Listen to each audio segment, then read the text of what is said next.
Hey everyone, my name's Pupsker, and today we're doing a open beta review for the First Descendant.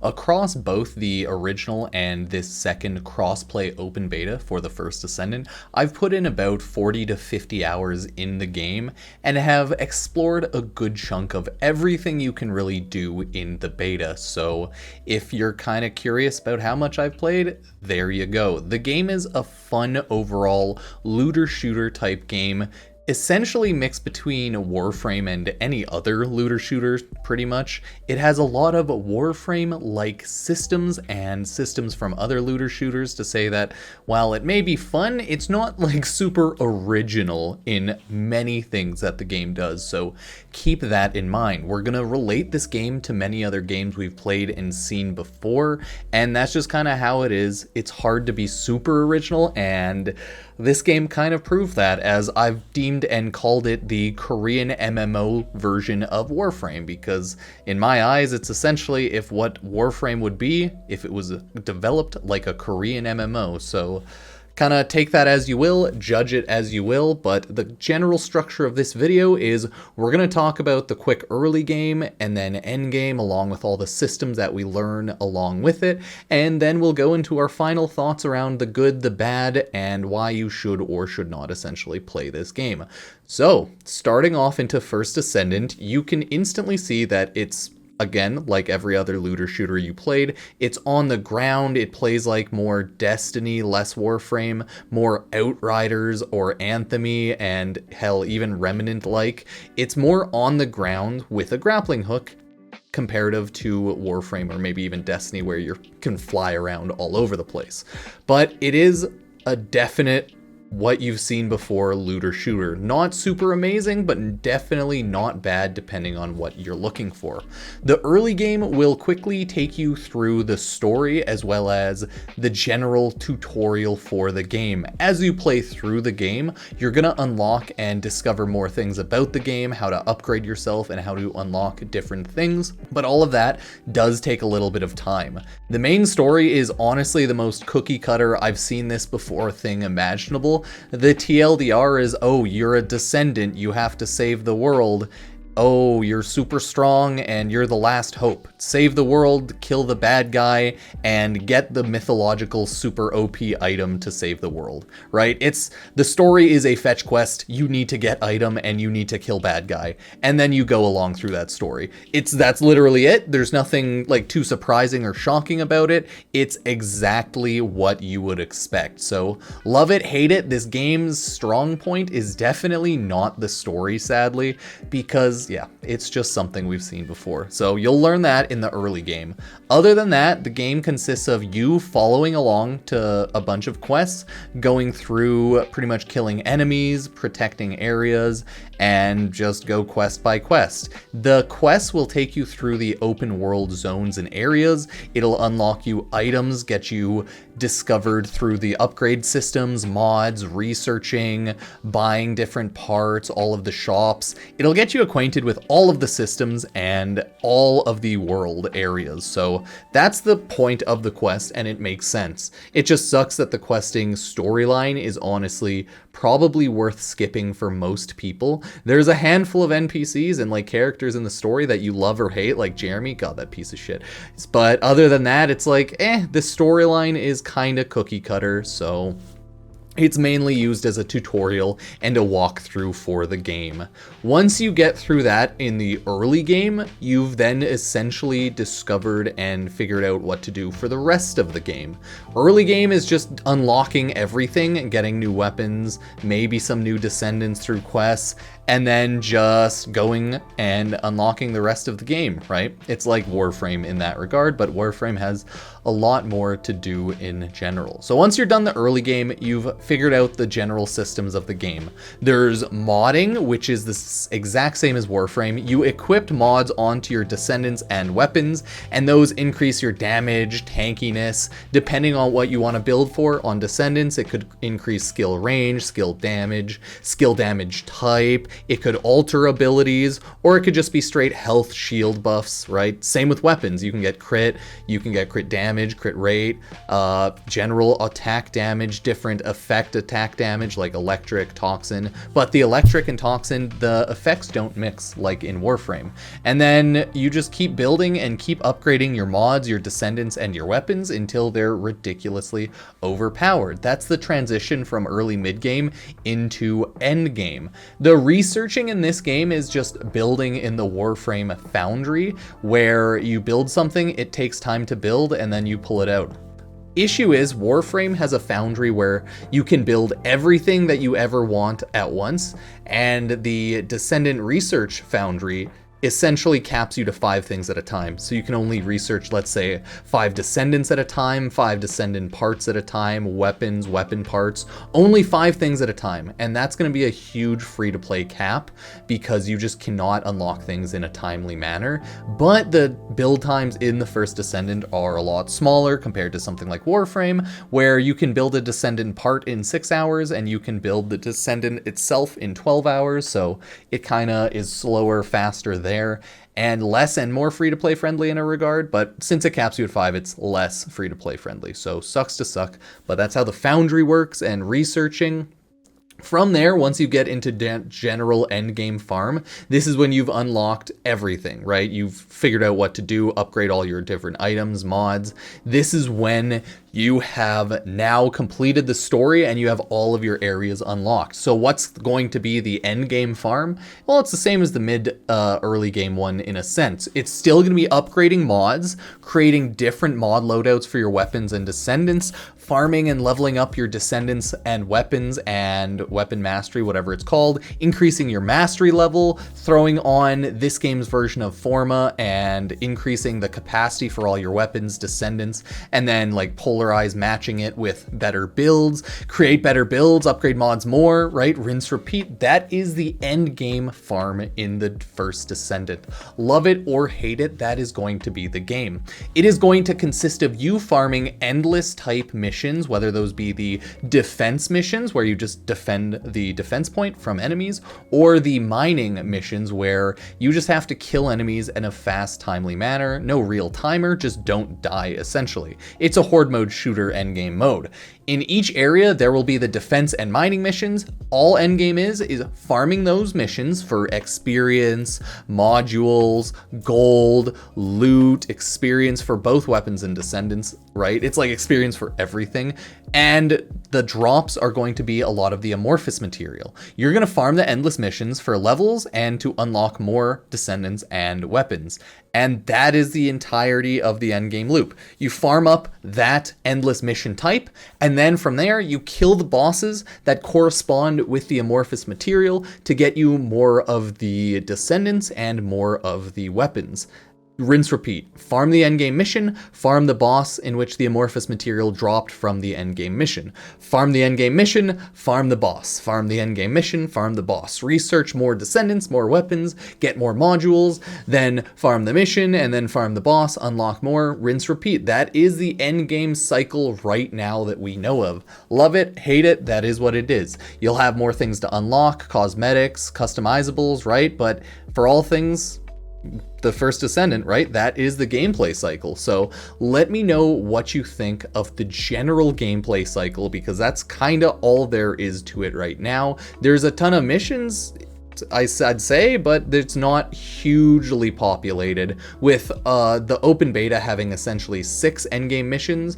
2 are the exact same type, I should say. 6 endgame missions, 3 of them being the defense, 3 of them being mining, and then the game has a bunch of bosses which you would farm after those endgame missions. And some of the bosses then eventually become variant or different types from an earlier boss, so you don't really truly have a metric ton of bosses at the same time. So once you do that, that's the endgame cycle. Rinse, repeat, farm up, farm up, farm up, and that is the game. So what's the good? What's the bad of the game? The gameplay is generally fun, good, and the gameplay cycle is pretty decent. The bosses are nice and fun, but I feel like there does need to be more endgame like activities. There can't just be endless defense and then endless mining operations, because that's not enough. It needs more variety. The weapons are cool. There's like 3-4 weapon types, and then you just swap around between them. Gun ammo types, pretty standard there. All things considered, it is a fun, interesting game, but you can tell it's Warframe mixed with all of the other general looter shooters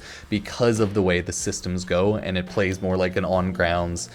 People are really saying Outriders. I'd say Outriders, sure. Remnant, sure. Warframe, Destiny. It plays like all of them, but it's definitely on grounds, so it plays less Warframe, more Outriders-y, right? So that is the good part about it. It's a fun, decent game. It's a nice break from Warframe and other looter shooters if you're looking for a fresh, new looter shooter that doesn't have like a 5,000 hour time commitment, right? It takes, what I'm trying to say is, it takes 1 billion hours to unlock everything in Warframe and get to endgame Warframe. It takes 1 billion hours to unlock a ton of things in Destiny and do everything in Destiny, right? All of these long-term live service looter shooters, they have a huge time investment. And the nice thing about a new looter shooter like this game is the time investment is not that high. You could probably get end game within like 20-30 hours in this game on the end game cycle of like perfecting and increasing your builds, and then you can probably get end game where your mod builds are completed and you're just leveling up more weapons and Descendants. Probably could get there within 50 hours to 100 hours depending on how you play and how efficient you are,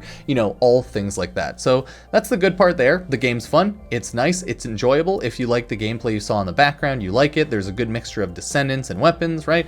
I like it. It's fun and it's enjoyable. It's not going to be the Warframe or the Destiny killer, but I'm probably going to end up making a video titled Warframe Destiny Killer, just because people keep asking me if this game's the Warframe or Destiny killer. You have all brought this upon yourself. You keep asking for it. It's going to happen. And then you're going to complain about clickbait titles and stuff like that. It's the endless cycle of content creation on YouTube for you looter shooters. People ask for the videos and then they complain when they get the videos. But guess what? You're getting the videos, right? So that's the good of the game. The bad is, I would still say, many things, right?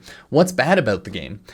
It's in Unreal, which is a good thing, right? It's all up to date, very pretty, but that means that it's also very intense and it's very buggy right now. There's a lot of lag spikes and performance is an issue with a lot of systems. I have a 3080 i9 12900K or something in my computer, right? 32 gigs of DDR5 speed RAM. It's all good, all lovely, but the game is still very hit or miss. It had random frame drops a lot, but they fixed a little bit. The game is still buggy and laggy here and there. It has a ton of times where the servers, because it's like a live service on server game, where the servers seemingly hiccup and you just like shoot at enemies in place for a couple of seconds or like 5 seconds, and then it kicks back into place. So the game is incredibly buggy still for a lot of reasons. It still has a lot of performance problems, and it's just, you know, it's not perfect by any means.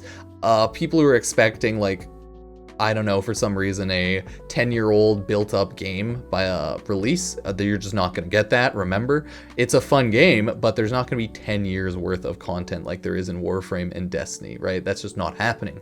The game's going to be a little buggy. It's going to be a little rough on launch. Hopefully they can fix through a lot of the issues, but as long as you like the base of the game, and you can probably be very casual with it after the first handful of weeks, then you'll probably enjoy it, right? But it is like a bastardized version of Warframe modding, the Warframe level up mastery system, the Warframe Forma, and like a catalyst system. So this game definitely is not original by any means necessary in how you obtain and upgrade and do a lot of things, right? That's what I will say is the worst part about the game, is it has zero originality. There is not an original bone in this game's body. This game was made to be a looter shooter of looter shooters, right? It is a looter, it is a shooter. You grind and you do things that you do in every other looter shooter. The most original part about this game is probably the Void Intercept bossing, but even then, it's like they're bosses with weak points that you hit. It's nothing amazing, but it's a lot of fun to play right now. But after you kill a boss a handful of 100 times, like, is it still fun? Yeah, probably not. So the worst part about this game, it needs optimization fixes, it needs bug fixes, and oh dear God, is it not original. A lot of people might hate the gunplay, they might hate the abilities and how they interact, they might hate how the game looks and how the unoriginal characters are, which is all fair enough, right? It is what it is. You mod, you throw on different equipment upgrades the same as you would any other game, and then you mod things like you would in Warframe. The game is a very simple, understandable grind for items upgrade loop, and just keep going. Just keep going on that hamster wheel, right? It is a live service, looter shooter right now, so there's an endless hamster wheel, and that is what it is. The game has 11 descendants, 13 total if you count the 2 ultimate descendants, but it has 11 original characters with 2 ultimate characters, and I think on release they wanted 15 original characters with 5 ultimate characters. Ultimate characters are enhanced versions of characters, aka just primes. They just have better stats of the base character. There are ultimate weapons in the game, which are just like the best tier of weapons, probably strongest, have the best ability. You eat other weapons to increase the passive weapon on, like, ability on your ultimate. So the weapons are very much very gacha system mechanic-y, where you build ultimate weapons to feed into other ultimate weapons, so more of a grind just for the sake of a grind kind of on that one. So it is the ultimate looter shooter grind fest of a game, whether you like it or not. You're going to be grinding the same missions over and over. You're going to be shooting with very similar guns to level them up. You're going to be swapping between the descendants to level them up and build them up. If you want to complete and perfect your build, you're going to be playing for a lot of hours per character or weapon, because it'll take hours upon tens of hours to fully build up a character and weapons via the First Descendant upgrade system and resetting Forma, Catalyst, everything like that. The game is a huge grind. If you like that, if you like how it plays, you're going to enjoy it. If you don't like that, you don't like the looter shooter grind, you are not going to enjoy this game. That's just kind of how that goes. It'll take you forever to mod up and increase your mods to max level so that you do the most damage. And the way this game works is all of the mods are weighted on the last upgrades, where the first half of the upgrades gives you like a quarter of the power, and the last half of the upgrades give you the last like 3/4 of power. So the final upgrade for a lot of mods, upgrading it from 9 to 10, gives you like straight up a third of the gun's power or mod's power. So let's say you have the firearm attack mod, level 1, it'll give you like, let's say 10% firearm attack, level 5, it'll give you like 20 firearm attack, and then level 10, it'll give you 70 firearm attack. So it's very weighted on upgrading the mods to the highest level to get the most benefit, which really sucks because I do not want to farm for 1,000,000 gold and like 100,000 Cooperite shards or whatever just so that I can have a strong mod when everything's gonna wipe. So I would say don't get too invested into this open beta since progress is going to get wiped. Take a look at the game, try it out and play it if you like it, don't if you don't like it. Wait until release to get the real progress and grind in. This game does have a handful of pre-release farms where you can farm an item or you can farm in-game to get an item on release, such as level up a Descendant to Descendant level 20, and you'll get the Polar Bear backpack on release. So yeah, it's a fun game, but it's not original and it's not anything new. If you like looter shooters, you're probably gonna like this, but hey, maybe not. You have to try it out. If you like the gunplay, like the abilities, then you'll like it. So let me know what you think if you have played it, and if you haven't, that's okay too. That is the end of my general review for this open beta. I'm going to continue playing and making random videos talking about the game, critiques, guides, what have you, and just shitposting because it's fun. So I appreciate everyone being here, liking, subscribing, using Epic Games creator code Pupsker if you ever buy anything on the Epic Games Store. It all helps out after all. So thank you all so much, and I will see you next video. Cheers.